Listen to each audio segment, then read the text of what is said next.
cuci yang terkena dari madi saja. Dan sekarang kita masuk kepada hadis yang kedua. Hadis yang kedua datang dari Abbad ibn Tamim an Abdullah ibn Zaid ibn Asim al-Mazini. Qala sukiya ilayya Nabiyyu sallallahu alaihi wasallam ar-rajulu yukhayyilu ilaihi annahu yajidu syai' fi shalah faqala la yansarif hatta yasma'a sautan aw yajida rihan. Maka diriwayatkan dari tabi'i Abbad ibn Tamim dari seorang sahabi Abdullah ibn Zaid al-Mazini. Sukiya ila Nabi, maknanya seseorang mengadu kepada Nabi. Seseorang ini siapa? Tidak diketahui, dikatakan ar-rajul, seorang laki-laki. Namanya siapa? Tidak diketahui. Maka apakah hadisnya sahih? Naam, sahih. Selama dia itu orang yang majhul, tidak diketahui, tapi di jabatan seorang sahabi, maka diterima hadisnya. Namun jika dia dari rawi, seperti dia di gurunya Imam Ahmad, ataupun gurunya Az-Zuhri, atau di zaman tabi'i, itba'u tabi'i, dari murid-muridnya sahabat, maka di sini bisa jadi dhaif. Karena apa? Karena syarat diterima khobar dari perawi hadis harus dia itu diketahui keadaannya. Harus thiqah ataupun saduk. Adapun tidak diketahui keadaannya maka majhul, unknown in English, maka dia itu ditinggal periwayatannya sampai ada penunjang penguat bahwa hadis ini bisa terangkat kepada derajat hasan karena datang jalan yang lain. Namun di kisah ini, di mana seorang sahabi Abdullah bin Zaid al-Mazini mengetahui datang seseorang yang tidak disebutkan namanya, namun dia sahabi, bertemu dengan Nabi, bertanya bahkan kepada Nabi. Maka di sini hukumnya bersambung, maknanya hukumnya sahih. Kenapa? Karena orang yang majhul tadi tidak diketahui unknown. Kalau derajatnya sahabat maka telah dipuji oleh Allah dan Rasulnya. Mana pujiannya dari Allah? Di surat Taubah. Wasabiqunal awwalun minal muhajirin wal ansar waladina taba'uhum bi ihsanin radhiyallahu anhum wa radu'an. Maka bagi mereka para sahabat dari as-sabiqunal awwalun dan orang-orang muhajirun dan mereka yang mengikuti dari al-muhajirun wal ansar, maka Allah ridho atas mereka dan mereka pun ridho atas Allah. Dari sini menjadi pendalilan di ilmu hadis para sahabat jika majhul, dan ini banyak. Ja'a Arabi, datang orang Arab, maknanya orang Arab Badu. Siapa? Tidak diketahui namanya. Ja'at imra'ah, bertanya perempuan kepada Nabi. Siapa namanya? Tidak diketahui. Pokoknya hadisnya sahih. Karena mereka para sahabi dan sahabiyah sudah dipuji oleh Allah bahwa mereka thiqah. Yang kedua oleh hadis yang mutawatir, khairun nasil qarni tsumma ladina yalunahum tsumma ladina yalunahum. Hadis yang mutawatir datang dari berbagai sahabat, sekitar 8 sahabat. Di antaranya di Sahih Al-Bukhari dan Muslim berkata Rasulullah sallallahu alaihi wasallam, sebaik-baiknya manusia yang ada di kolong bumi ini ashabi, sahabatku. Dipuji oleh Nabi sebaik-baiknya manusia. Maka kalau Nabi mengatakan kepada para sahabat sebaik-baiknya manusia, maka tidak diketahui siapa tadi yang bertanya kepada Nabi pun tidak apa-apa. Karena apa? Mereka dipuji oleh Nabi sebaik-baiknya manusia. Maka dipuji oleh Nabi sebaik-baiknya manusia yang hidup di zamanku, yang bertanya kepadanya dalam keadaan tidak diketahui, sama. Dan yang kedua oleh Allah disebutkan radhiyallahu anhum, Allah ridho atas mereka. Maka dari dua pendalilan Al-Quran dan Sunnah ini, jadilah rawi-rawi yang majhul dari kalangan sahabat, itulah tadur fil isnad. Tidak mempengaruhi sanad, maka hadisnya sahih seperti hadis ini. Kembali kepada permasalahan, mengadu seseorang tidak diketahui siapa, yukhayyilu ilaihi annahu yajidu sayfis shalah. Di saat dia sedang sholat, dihayalkan oleh syaitan. Di saat sedang sholat, dihayalkan oleh syaitan. Apa? Keluar dari belakang angin dan sebagainya. Seperti ditiup, kayaknya keluar. Tapi kayaknya enggak. Kayaknya keluar. Enggak juga lah. ia keluar seperti itu, sibuk di dalam sholat. Dibisiki oleh syaitan. Apa jawab Nabi? La yansarif. Di riwayat wala yanfatil. Jangan kamu keluar dari sholat. Ada bisikan itu, syaitan membisiki, keluar kayaknya ada gas di bawah. Dia jawab, enggak ada. Seperti itu. Akhirnya kata Nabi, jangan keluar. Hatta sampai apa? Dua perkara. Yasma sautan au yajida rihan. Sampai dua perkara ini dohir pada kamu. Apa? Yasma sautan, kamu mendengar suara.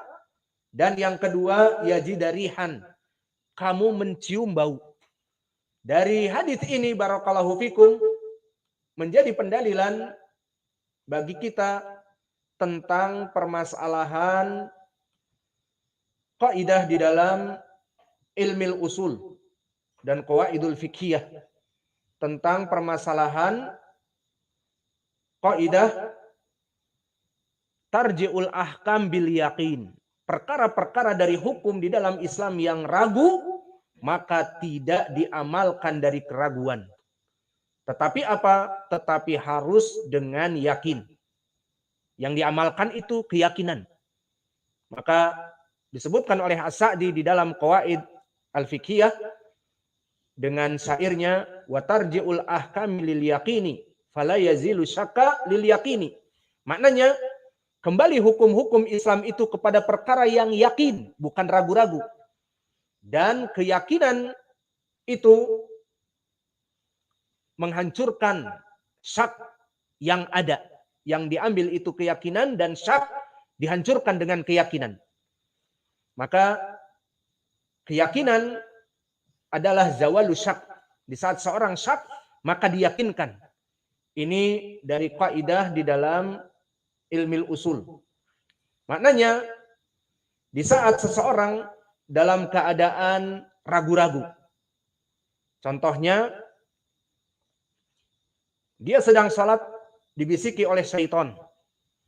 Kamu tadi wudu apa enggak? Pertama seperti itu. Wudu. Oh ya udah. Kamu kayaknya tadi kentut. Kapan? Tadi waktu ruku. Kayaknya ada gas. Bisa jadi ditiupkan oleh syaitan. Dia bilang dalam hati, enggak ada. Ini syak semuanya. Maka syak itu bukan menjadi hujah di dalam agama Islam. Maknanya, tidak bisa dia dalam keadaan syak itu kemudian dia keluar dari salat. Kenapa keluar? Kayaknya aku kentut. Kayaknya. Itu tidak bisa. Maka di sini, kaidah ini mengatakan, Nabi mengatakan, la yansarif wala yanfatil. Janganlah kamu keluar dari salatmu. Kenapa? Hanya sekedar dari zon. Karena di dalam ayat Al-Quran juga Allah berfirman, wa inna dhanna la yughni minal haqqi syai'a. Karena zon, prasangka, praduga, itu bukanlah dari hakikat kebenaran. Sehingga tidak bisa dia itu dijadikan sebagai hujjah.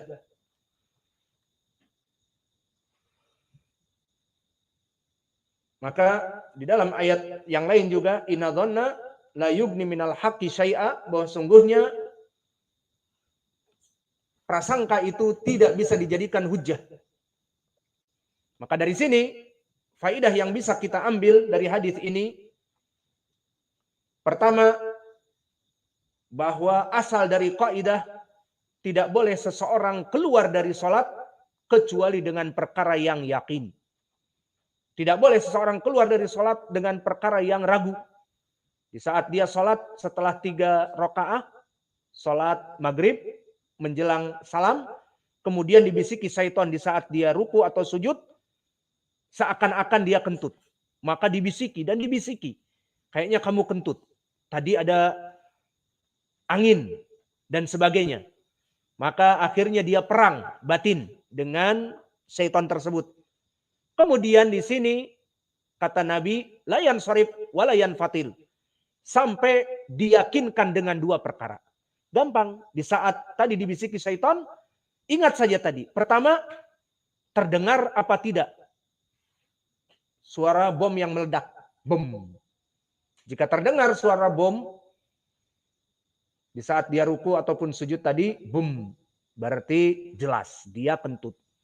Yang kedua, jika hening bergerilya, hanya ada bau saja, tidak ada suara bombastik, tetapi yang ada hanya angin, yang mana angin itu bau, maka di sini hukumnya juga dari pembatal as-shalah. Alhamdulillah. Maka dua perkara ini barakallahu fikum menjadi pendalilan bagi kita bahwa keyakinan itu yang dijadikan di dalam agama Islam syariat untuk menentukan suatu hukum. Di mana seseorang dalam keadaan dia itu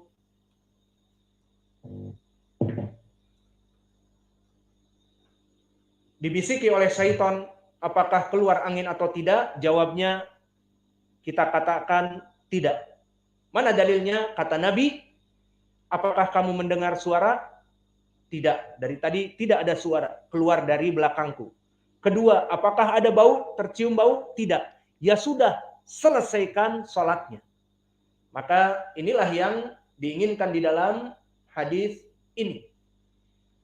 Maka di dalam hadis ini memberikan faidah bahwa asal dari permasalahan hukum di dalam Islam adalah keyakinan. Maka faidah di dalam permasalahan ini juga masih ingat antum di permasalahan puasa. Ingat apa tidak? Permasalahan seperti ini. Siapa yang ingat? Bab apa dibuka di kitab puasa? Yang kita tarjih dengan faidah ini. Man yadhkur lana. Tidak ada yang paham. Tidak ada yang ingat. Permasalahan puasa Yaumisyak. Ingat sekarang. Ikhtilaf para ulama. Apa puasa Yaumisyak? Di saat malam ini, malam ke-30. Kita 29 selesai puasa. Besok hari ke-30. Dan di dalam Islam, asyahru hakada, hakada, wa hakada. 1 bulan itu 29 hari.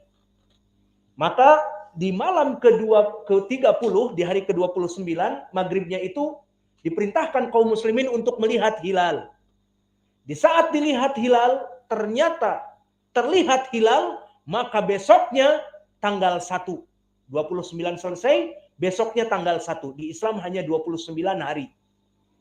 Itu jika terlihat hilal. Namun jika mendung, Nabi pun mengatakan, fa in gumma alaikum fa'akmilul iddah 30 yauman. Jika mendung menutupi hilal di saat maghrib dilihat di pantai, tertutup karena mendung, terutama di Indonesia, negara khatulistiwa, ekuator, yang curah hujan tinggi. Di seluruh dunia paling tinggi hujan di negara tropik, seperti kita, tropical. Maka tertutup. Nah, hukumnya bagaimana? Kata Nabi, hukumnya tidak ragu, pasti hukumnya apa? Fa'akmilul iddah 30 yauman. Jadikan tahun ini karena 29 tidak terlihat hilal karena mendung, besoknya apa? Dianggap 30 Ramadan. Jadi tidak boleh hari Id dilaksanakan besoknya karena tidak terlihat. Perintah Nabi, fa'akmilul iddah 30 yauman. Maka sempurnakanlah Ramadan menjadi 30 hari. Lalu hari Id ya besoknya. Besoknya setelah digenapkan 30 karena tidak terlihat hilal. Paham? Maka sebagian ulama mengatakan, oh tidak, kita puasa lebih baik. Afwan. Kita misalnya Sya'ban kita contohkan. Di puasa di hari Yaumisyak itu adalah yang ke-30 tadi, Sya'ban yang ke-30. Maka sebagian mengatakan, oh tidak seperti itu. Tetapi apa lebih baik kita puasa. Kenapa? Kan bisa jadi terlihat hilal di tempat lain, namun karena kita mendung, padahal sudah masuk hilal, daripada kita tidak berpuasa, kan lebih baik berpuasa.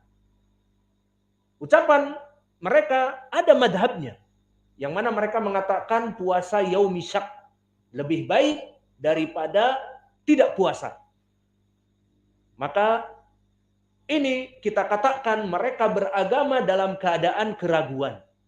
Kenapa keraguan? Karena tanggal 29 selesai, besoknya itu bulan baru, namun tidak terlihat hilal. Akhirnya mereka syak, mungkin hilal sudah ada, tapi tertutup, mendung. Akhirnya gimana? Ya sudahlah, puasa namanya puasa Yaumus Syak. Daripada nggak puasa, lebih baik puasa. Ibadah tidak bisa dengan speculation. Ibadah harus yakin. Maka kita rajihkan di pelajaran yang lalu, puasa Yaumus Syak haram. Pertama, dari hadis ini. Fa in gumma alaikum fa'akmilul iddah 30 yauman. Jika kalian tidak melihat hilal karena ada mendung, ya sudah sempurnakan Sya'ban 30 hari. Kenapa harus puasa Yaumus Syak? Itu yang pertama. Dan yang kedua dari hadis, la tuqaddimu Ramadan fi shaum yaum wala yaumin illa rajulun kana yasumu shauman falyasumhu. Dilarang seseorang melaksanakan puasa sebelum masuk kepada Ramadan sehari atau 2 hari seperti tadi Yaumus Syak, kecuali seseorang yang memang melaksanakan sering puasa sunnah seperti awal puasa jatuh hari Jumat dan dia biasa puasa Senin Kemis, maka masuk di hari akhir seperti tadi di hari yang ke-30 karena tidak terlihat hilal, kebetulan hari Kamis.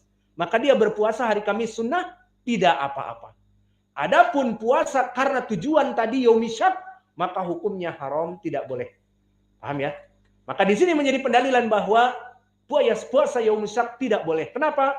Qaidah taqul wala tazilu syak lil yaqin. Wal amal bihadadin lil yaqin. Bahwa amal pada agama ini dengan yakin. Maka tadi kembali kepada masalah kita di Thaharah, seseorang ragu karena syaitan membisikinya, mengadu kepada Nabi, ya Rasulullah, aku di rakaat tadi mungkin keluar ataupun tidak, wallahu a'lam. Yang jelas aku dibisiki seperti itu, apa yang aku lakukan? La yanfatil wala yansarif. Tidak boleh seseorang yang ragu kemudian langsung keluar dari salatnya. Tapi apa? Yakinkan dengan 2 perkara. Mendengar suara, kalau tidak mendengar suara, tercium bau. Kalau tidak ada keduanya, berarti teruskan salat. Kalau ada salah satunya, yakinlah bahwa kamu sedang keluar angin. Baik dengan suara ataupun dengan tercium bau, berarti kamu keluar angin, yakin itu, keluarlah dari salat. Itu maknanya. Maka faidah dari hadis ini dari Abdullah bin Zaid Al-Mazini, faidah yang sangat besar. Permasalahannya bukan permasalahan kentut saja, permasalahan wudu, permasalahan apa saja. Seperti banyak saudara-saudara kita yang mungkin biasa berwudu, kemudian di saat suatu hari dia salat dengan tanpa tajdidul wudu. Tadi sudah kentut apa belum? Ya gampang, tinggal diyakinkan. Tadi wudu sebelum maghrib? Iya, ya sudah. Hukumnya yakin. Adapun keraguan, maka tidak bisa keraguan melawan keyakinan. Maka masuklah faidah ini kepada perkara-perkara keraguan. Maka banyak juga dari saudara-saudara kita yang diragukan oleh syaitan.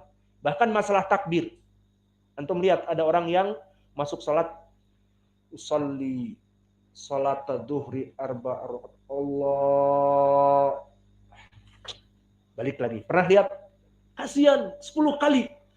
Usolli salat duhri arba rakaat. Allah. Seperti itu. Diragukan oleh syaitan.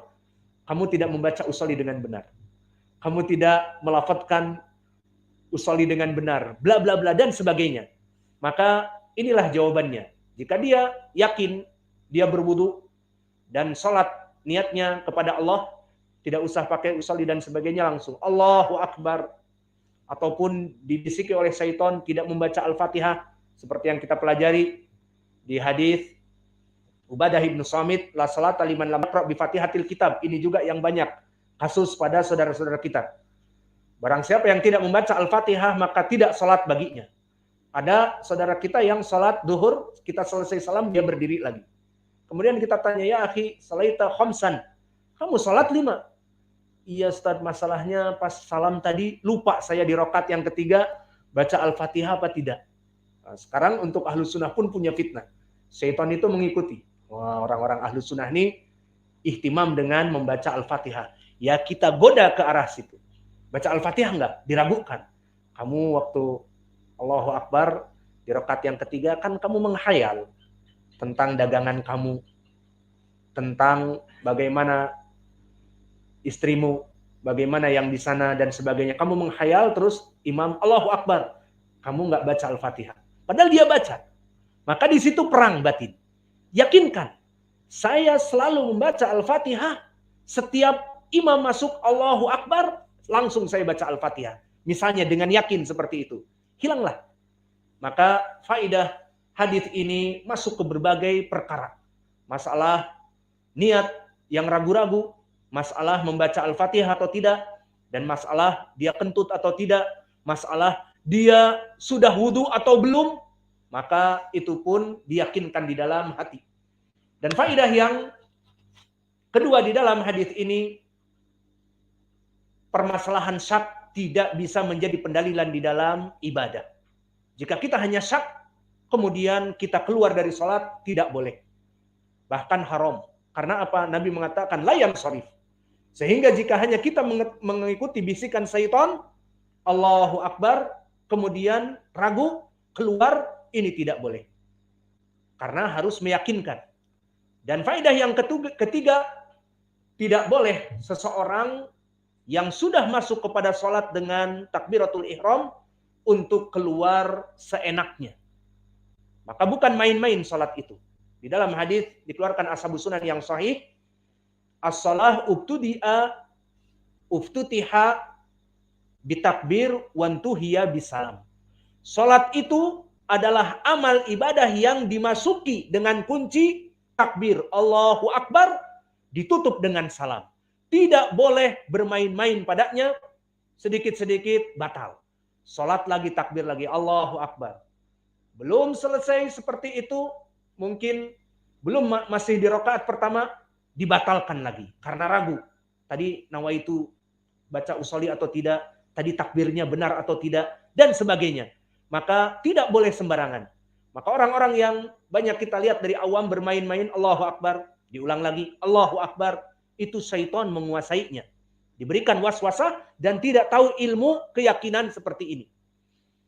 Maka faedah dari hadis ini juga bahwa angin yang keluar dari belakang itu pembatal wudu. Mana dalilnya? Nabi mengatakan jangan keluar dari sholat sampai kamu imam mendengar suara, imam tercium bau. Maka dari sini keluar angin di lugatil Arabiyah terbagi menjadi dua. Apa ya Hudzaifah? Al-fusa wa durat. Al-fusa yang bergerilya tadi. Tidak ada suara, namun tercium bau. Adapun ad-durat terdengar suara. Maka ini seperti hadis yang diriwayatkan oleh Imam Al-Bukhari dari Abi Hurairah. Di saat Abu Hurairah meriwayatkan hadis dari Nabi, la taqbalullah salata ahadikum idza ahdatha hatta yatawaddaa, faqala rajulun min Hadramaut, mal hadatsu ya Abu Hurairah, qala al-fusa wad-durat.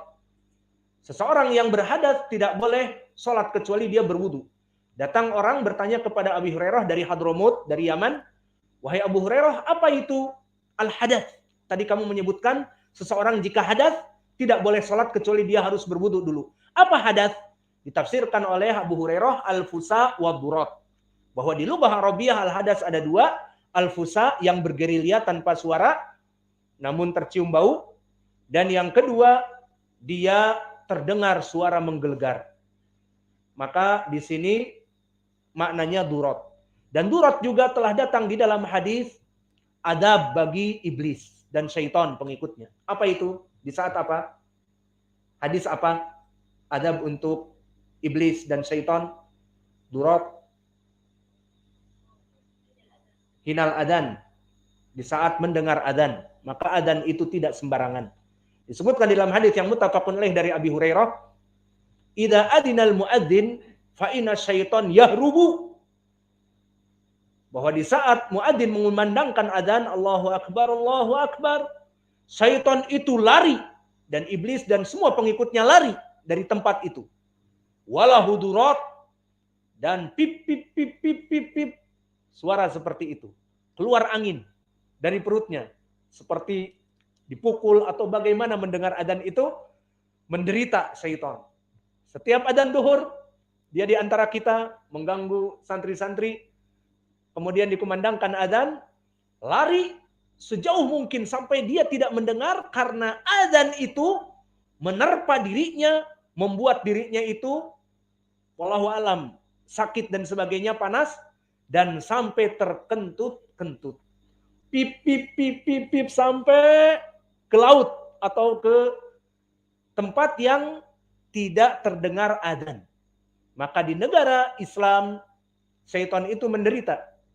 Lari ke dekat masjid ini terdengar, lari ke daerah sana masih terdengar. Namun di tempat kufar, tamam.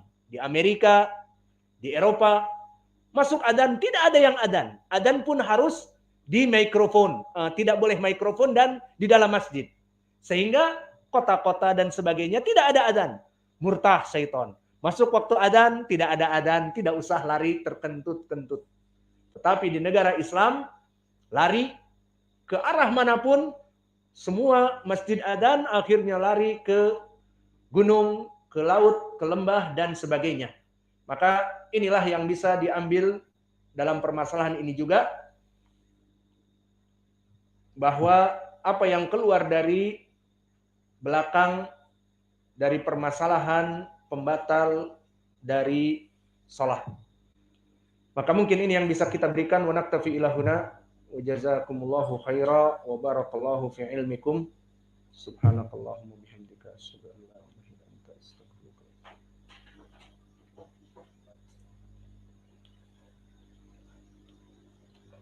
Alhamdulillah.